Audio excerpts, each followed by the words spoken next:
So my name is Michael Scarrow. I worked with Dr. Luis Ortiz Catradel. Um, my project was looking at the Norfolk Island green parrot, or the Tasman parakeet, and the orange-fronted parakeet. So I was taking a look at population dynamics using distance sampling as a tool to estimate population size. And so after your master's, did you then go on to work for DOC? Yeah, I did. It was a bit of a roundabout course, but yeah, after my master's, I went and worked on the Queensland fruit fly response in Northcote. I don't know whether you recall, in 2019, there was a Queensland fruit fly incursion in Auckland. And so I worked on that response for, I think it was near on 6 months. And during the course of my work, I met a guy that used to work at the Department of Conservation, and told him a little bit about my projects and what I'd done previously. And he said, hey, look, there's a program that DOC runs called the Tier 1 Monitoring Program. And he said, I think you'd be perfect for this.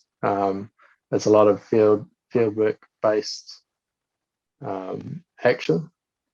So we were going to sites on an 8x8k grid across public conservation land in New Zealand, and doing both vegetation and fauna assessments, which then gets reported back to the Ministry for the Environment.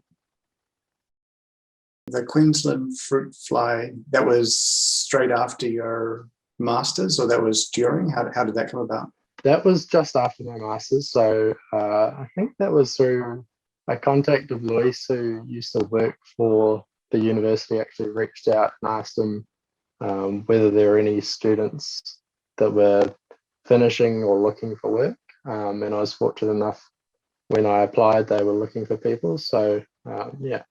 So I meant, was that MPI, Ministry of Primary Industries? Yes, correct. So it was MPI, and the project was being run by Assure Quality, who I believe are a state-owned enterprise that used to be linked to MPI. So yes. That's cool. So that's two, good organizations straight out of your masters, right? MPI and then DOC. That's yeah. And so you've just gotten a new job. Yeah, that's correct. So I'm now working for the New South Wales government. I secured a job as a project officer. So part of my role, that's quite new to me, but we're doing a lot of desktop-based assessments using electronic data that's being captured and is available through databases that the government holds. And then after doing those assessments, we're going out and ground truthing. So we'll be going out to parks and reserves across New South Wales and checking the data that we've used as part of that desktop assessment process, and then completing works. So how did you find out about that job?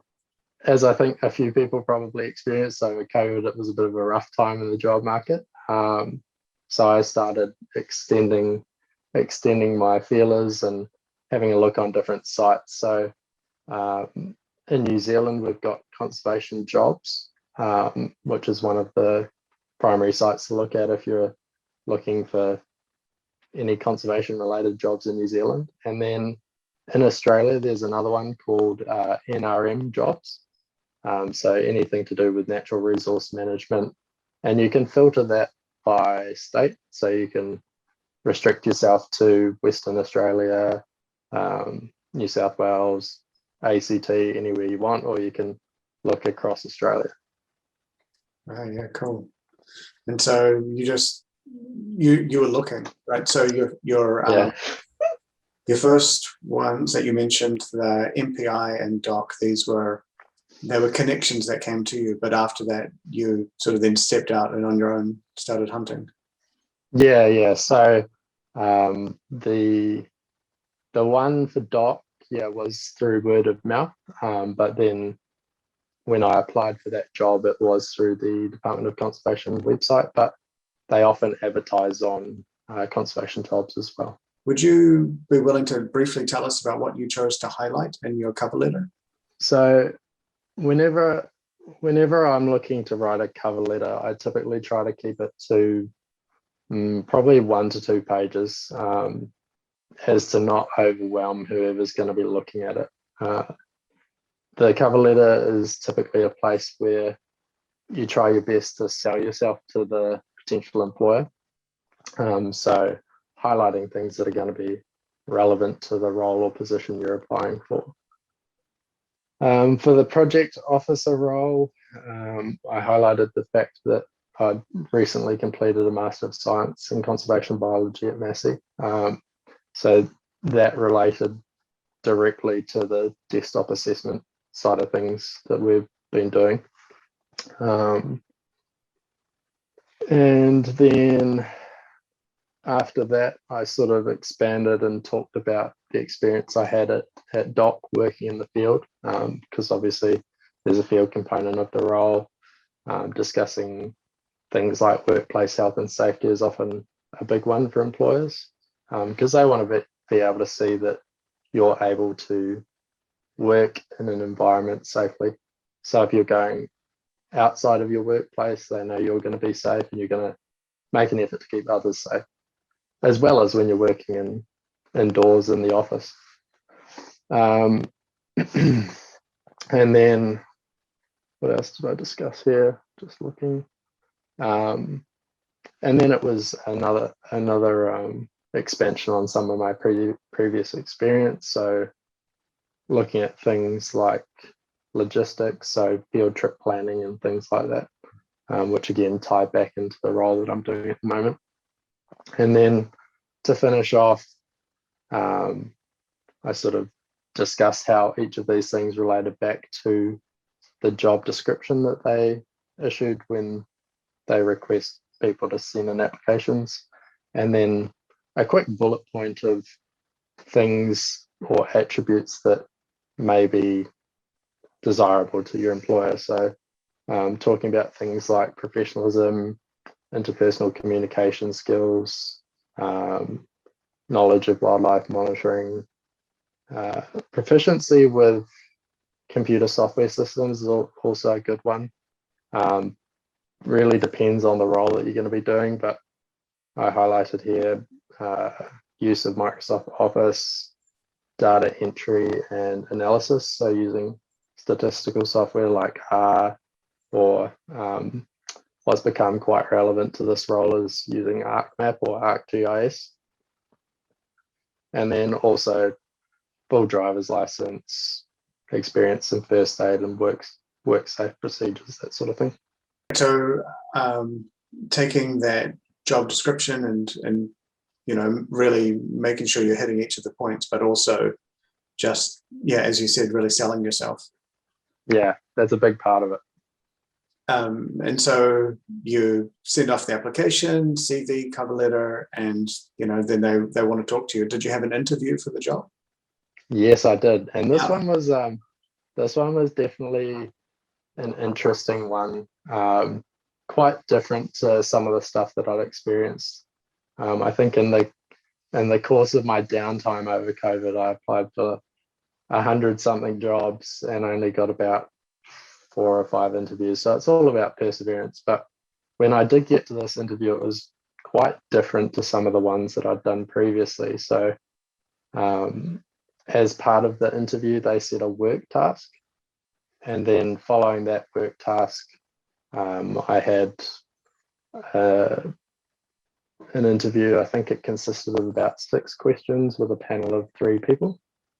So the work task, they sent me an Excel spreadsheet, a map containing spatial data, and they asked me to prioritize a number of assets based on the spatial data that I've been given. I was given a time limit of 20 minutes. And after that 20 minutes, I had to send the Excel spreadsheet back to them. And then as part of the, introduction or start of the interview, I had to justify the rankings that I gave those assets.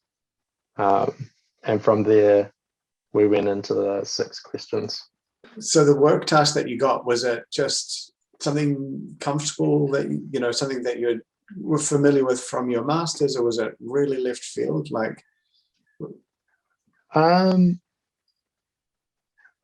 I wouldn't say it's something that I was super familiar with, but from my masters, I've obviously got that database management side of things sort of ingrained in me. So it was quite, although it was foreign, it was just a case of applying things that I'd learned previously, and using those skills to rank assets. Yeah, it was really interesting. that is fantastic. So are there any other thoughts that you want to share? So I've gone through my list of questions that I've got here. If you were, is there anything that comes to mind for you, or is there anything that you wish you knew at the point that these recent graduates are at, that pearls of wisdom? I think not being afraid to admit your limitations is one that I think a lot of people sort of steer clear of, maybe in the interview process, or they get sort of scared off it for applying for a job just because they may not meet a certain specification. Being able to say, hey, look, I may not know this exact thing, but I've done something similar, which I can take my skills from here and apply them to this thing that I may not have expertise in yet.